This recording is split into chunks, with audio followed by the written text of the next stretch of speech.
My name is Kyler. I was originally born in California, moved to Ohio when I was about 5, and I'm about to graduate and looking forward to starting a new life. Brooke. My name is Brooke. I'm from Columbus. I'm from a suburb right outside Columbus, but a lot of people don't know where Gahanna is, so I usually just tell them Columbus. I'm studying broadcast journalism. I'm studying to be a hard news reporter, so it's a lot of fun. I really like it. My name is Chase. I'm from Ohio. I'm a student at Bowling Green, and I'm studying occupational therapy. My name is Brittany. I'm from Alabama. I moved to Ohio my freshman year of high school. I'm a student studying social work, and yeah, that's pretty much me. I'm Holden. I'm from Akron. I was born in Maryland, moved to Colorado, and then end up here in Ohio now, currently. I'm a grad student studying statistics. I remember when my dad came home one day and he looked at us and he said he just bought a lake house. And my first thought was, wow, I'm really excited. This is gonna be a great time. And I remember the day we all went up there, and all I remember was just how excited I was. Really excited to get in the water, go fish, and do all that kind of stuff. But little did I know that I would meet two of my best friends ever. And so we got there, and neighbors on both sides, their names were John and Dylan, and we grew up and we did everything. We fished, we swam, we built forts out in the woods, we played paintball. I remember this one time we were playing paintball, and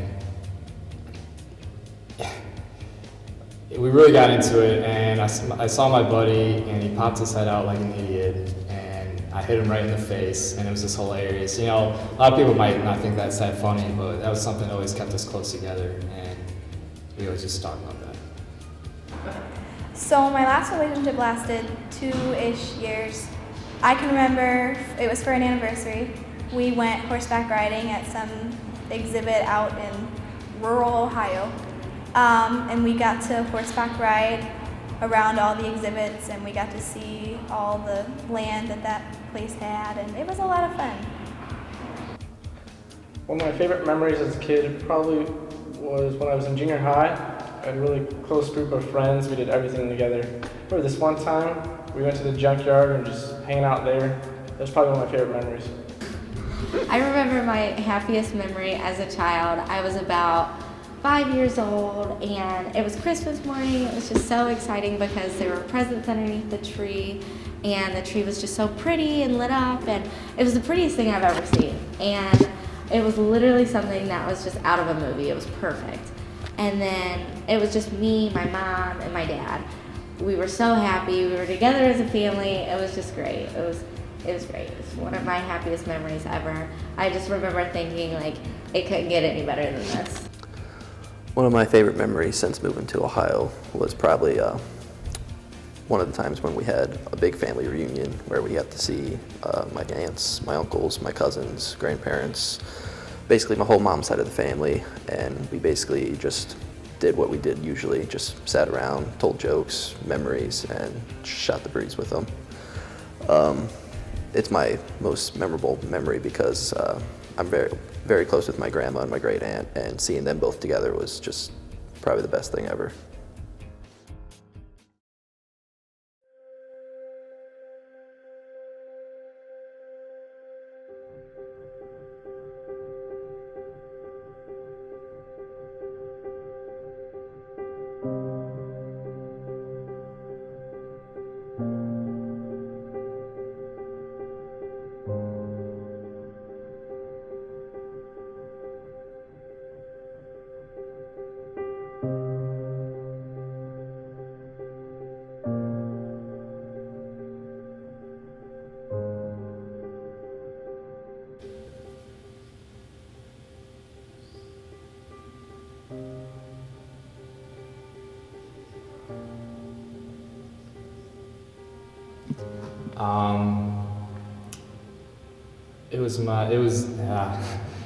It was Dylan's 21st birthday, and he he wanted me to come up. You know, John already lived up there, so they both wanted me to come up. And so we went out to the nearest bar, and you know, we were having a good time celebrating Dylan's birthday. You know, everyone's getting drunk, but I never saw what would happen next. So it gets pretty late. We all get in the car. You know, I'm driving. I promised him I'd be the DD, and you know, they're all having a good time. And we're driving, and next thing you know, we get hit by a drunk driver. I wake up eventually, and you know, I notice I'm not getting responses from John or Dylan. And shortly after that, I realized that they both were killed in the accident. And that is something I will never forget. The first couple months were great.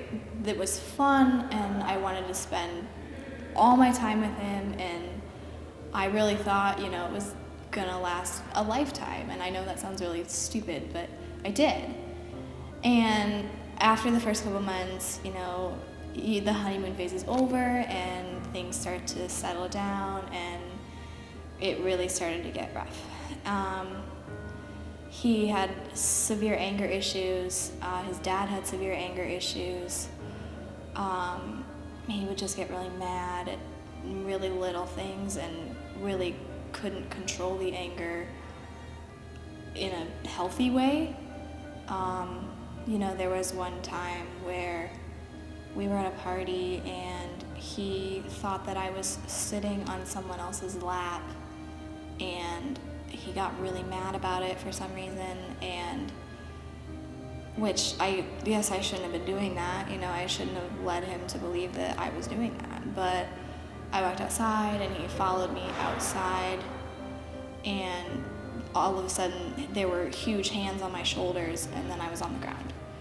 And I just had no idea what happened. And, you know, my spine hurt, my head hurt, and he was yelling at me, you know, like telling me I'm a whore, you know, what am I doing? And that was tough. And, you know, it was one of those things where he said, oh, well, I'll never do it again, you know. It was a one-time thing, I just was really mad, and I had been drinking, like, whatever. And unfortunately, that wasn't the case. You know, it was not the only time that happened. And, you know, that was probably, if not the roughest, one of the roughest times in my whole life. And, you know, it's something that you don't get over overnight at all. It was something that took therapy. It was something that took antidepressants. It was something that took lots of time for healing.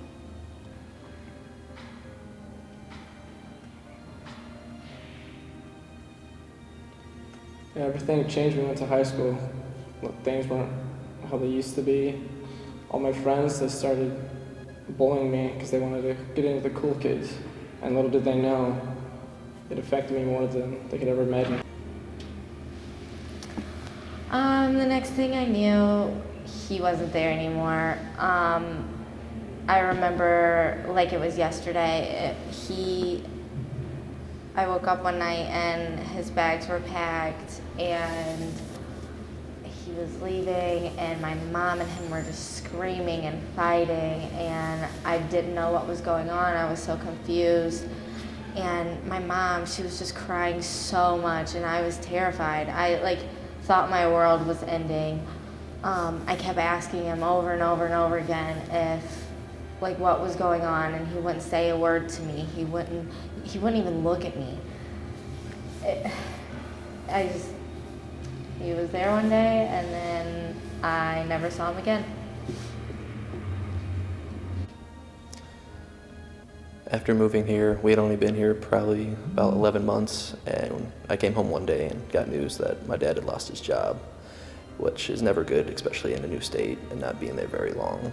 And so money was a little tight, and then the bad news just kept pouring in. A month after that, my grandma passed away, who was my favorite person, if my mom's side of the family. And times just weren't easy. Also ended up losing my dog Morgan, who I had had my entire life. We got her before I was even born. And then it continued with my great aunt, or my grandma's sister, passing away of cancer as well. And to round it all off, I actually ended up also seeing my brother handcuffed and taken away in a cop car when he was 16. So life has been rough. It was a roughly 2 years.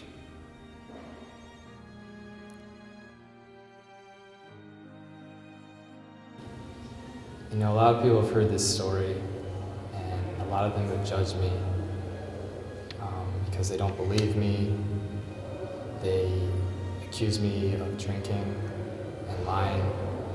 But what most people don't understand is that I was sober that night, and it was the worst day of my life. You know, there were a lot of days where people would stare at me and talk about me because, you know, we were watching a movie and there was a scene where the guy slapped the girl and I had to get up because I couldn't take it. And there were a lot of times where, you know, people would see me just crying and they had no idea why, you know, and little do they know it's because this guy's out in the parking lot waiting for me to come out after school, you know, but they just think I'm dramatic and crying for no reason. So that was hard. Yeah, a lot of people judge me, and they don't know why I changed so much, but they don't really know what bullying did to me. People don't know us. They judge us. They judge me. They know that I don't have a father in my life. They know I have a single mother. They just don't understand. They assume things about us, but what they don't know is he left us. He broke our family, and he broke our hearts.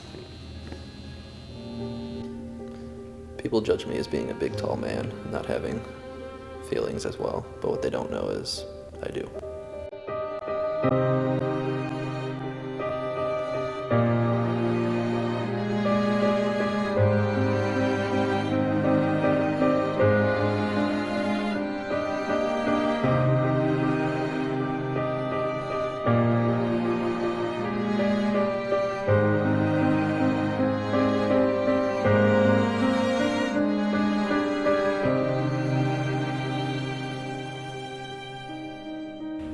I am a person. I am human. Just like you. Just like all of us. Please don't judge us.